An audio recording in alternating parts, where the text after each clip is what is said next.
Well, hello everybody, and welcome back to Jewell Orchids. So today I'm doing a new to me orchid. Can't really call it an unboxing. Last weekend I went to our local big box hardware store, Bunnings, and I found a jewel orchid, or what's labeled to be a jewel orchid, that I don't have, and it was looking a bit sad at Bunnings. So I felt sorry for it, and I purchased it and brought it home. Figured I could add to my jewel orchid collection. So I can say that comparing this jewel orchid to the other jewel orchids that I have in my collection, the leaves are pretty, but they're not gold and sparkly and super shiny like, say, Maculata's petola.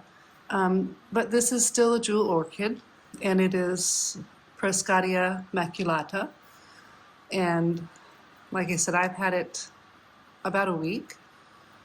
I got it last week at Bunnings. I was very busy last week and didn't have time to put out a video. This is the Labor Day long weekend here in Western Australia, so I've got a bit more free time on my hands, tomorrow being public holiday, and I thought, I have time, let's go ahead and have a quick look at and repotting of Prescottia maculata. Okay, so first things first, like most jewel orchids, I'm assuming that this is terrestrial, growing in the leaf litter on the ground. So I'm going to be potting it up in my smallest pumice, and I'm going to put it into the normal semi-hydro setup that I use. It seems to me that in my climate, dry and low humidity in most of the year, I do struggle a bit with the jewel orchids, as they do like things a bit more humid than I can give them. But they also are doing okay. So I'm continuing on with their care. This one I've not found a lot of information from on the internet, at least not in English. There's a couple of YouTube videos on this one where they're speaking Thai. I believe it's Thai. Sorry if I'm wrong on that one. And again, those don't do me much good because I don't speak that language. So I looked it up on the internet, and the Wikipedia just mentions that the genus Prescottia of jewel orchids are found through the South Americas and some into the West Indies. And I think one they mentioned in Florida, but there's not a lot of information out there on these. So I'm going to treat this one pretty well the way I'm treating my other jewel orchids, and we're going to hope for the best. Like I said, the leaves to me are dark green, almost blackish, and the spots on them kind of look like stars in the night sky. But there's nothing gold and sparkly. And let me go get another one of my jewel orchids just to point that out. Okay, so we have Maculata's petola, and we can see how nice and shiny and sparkly these leaves are versus the Prescottia maculata. Again, these ones aren't really known for their flowers. They're known for their foliage. So this one is still impressive. Like I said, to me it looks like you're looking at the night sky, so I like it. But it's not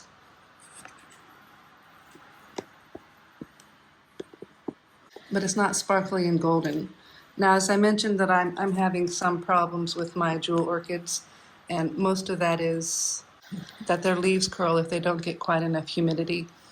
But they still look pretty, and I'm not growing these particular ones for anything other than I think they're pretty. I'm not going to take these to shows. These are just for my enjoyment. And now I can look at the night sky and see beautiful golden things. So I'm really happy with the genus, or the whatever you want to call it, the jewel orchids. So the jewel orchids aren't really known for their flowers like other orchids that we grow. These are for their foliage. And I like having some jewel orchids around because they have such stunning foliage. And not all, or there's not a lot, there is a lot, I'm sorry. There's several orchid species and orchid genres like Paphiopedilums and some Phalaenopsis that have pretty patterning to their leaves. But for the most part, most orchid leaves are just kind of plain and green.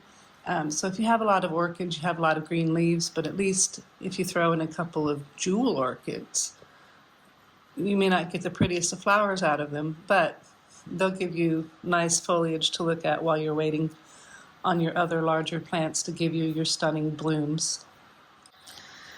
Now, to be honest, the first thing I'm going to do is I'm going to try to pull this label off this little pot, see if I can get lucky without ripping it to shreds, and then I'm just going to stick it on the pot it's going in. I was able to do this with another jewel orchid that I got from Bunnings, and that seems to be working a treat.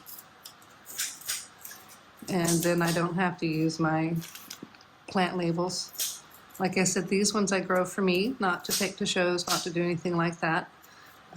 These ones are just to keep something pretty on the shelves. So I'm just going to plop that right up here, and I am putting it in the back by the holes because these are going to be pointing to the back. So this has been washed, cleaned. It's a little bit dusty because I measured how much small pumice I had, make sure I had enough. And I didn't rinse it out again. I figured that's fine. But it's going to go into my normal self-watering setup. And this is just a little food container thing I got from Kmart. And I poked holes in it with the soldering iron. And that's all this is. So this little fella they've got planted up in spag moss. I don't like spag moss. It goes, for me, I haven't figured out the trick to it. It's either bone dry and crusty or sopping wet.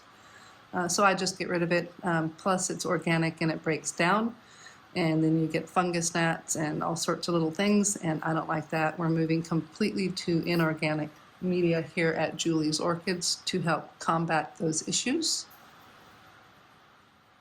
So we're just going to give the pot a little squeeze and pull it out and see what we're looking at. Now I'm kind of curious to see what these roots look like because they're looking pretty fat.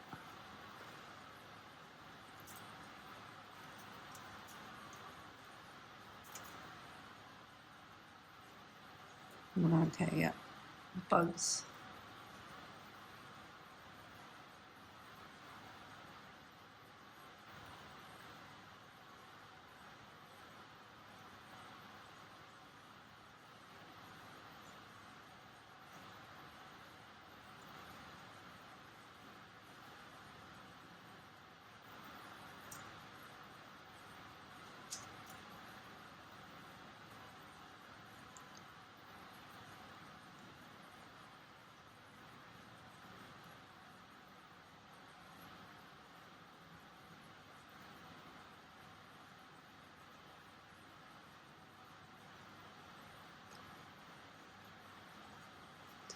So it looks like there's, I don't know if you can see all those little guys moving around in there.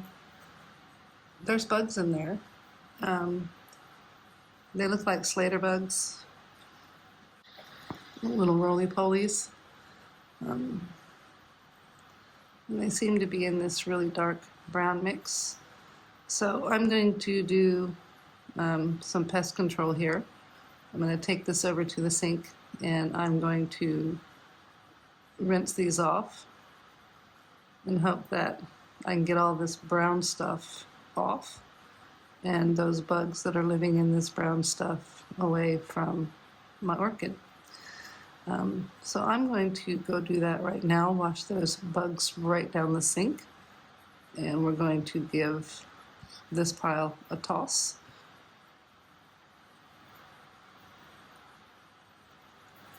So I'll be back. Okay, so we've done the best we could to get those cleaned up. Gave it a good rinse off. Now I'm opting to stop using the hydrogen peroxide because I've done some reading on it, and I watched Stephen Van Camp and Lewis. He had an episode on it, and he was kind of quoting the same scholarly article that I have read that is saying that the benefit to killing the snail eggs is about the same as just rinsing it off under the tap. But the detriment is that the chemical processes that do happen with the hydrogen peroxide before it turns to oxygen is actually damaging to Phalaenopsis orchid roots. And I'm specifying Phalaenopsis orchid roots because that was the genus of plant that they tested in their peer-reviewed scientific study. So I'm stopping using hydrogen peroxide for that reason. And I'm opting just to do a very good rinsing off at the sink. So got as much of this off as we could. Rinsed off as many of the little bugs that I could see, and I saw 4 or 5. And I rinsed off 4 or 5, so I think we got them all out. But yeah, now what I need to do is, it does seem like a pretty big pot for this plant, but then again, it's inorganic media, so don't have to worry about soil breakdown or anything like that. So I'm also going to mention growth habit on Jewell orchids. So most of the Jewell orchids, the Macotes, the Aspidanias, the Dicias, they tend to run along on a rhizome and then grow. This one appears to grow more like a standard house plant, but I'm unsure. So I'm still going to plant it sort of in the middle like this to give it plenty of room if it decides it wants to do whatever it's going to do. And I think it should be good in this pot for the next several years.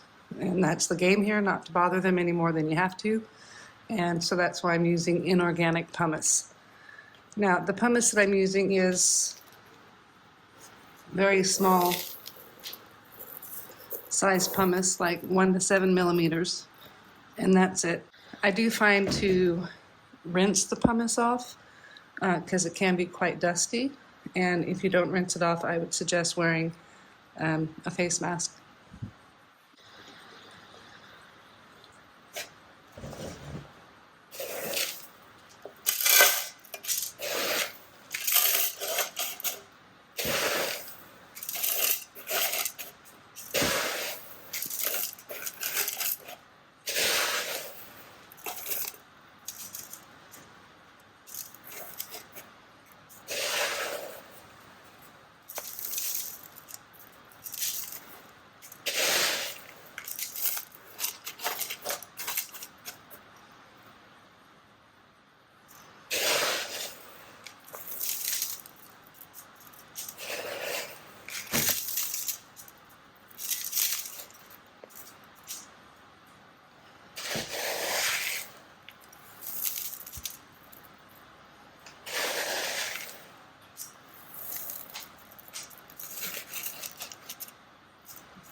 And so now we're just going to give it a decorative top dressing of river stones.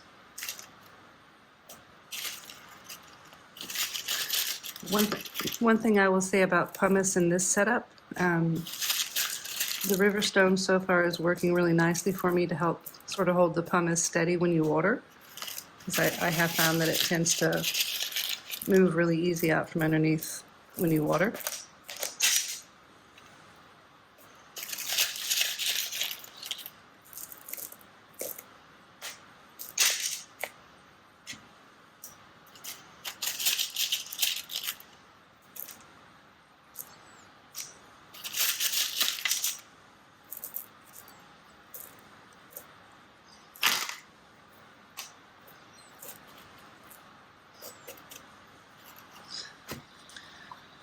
And there you have it, a new jewel orchid to the collection, Prescottia maculata.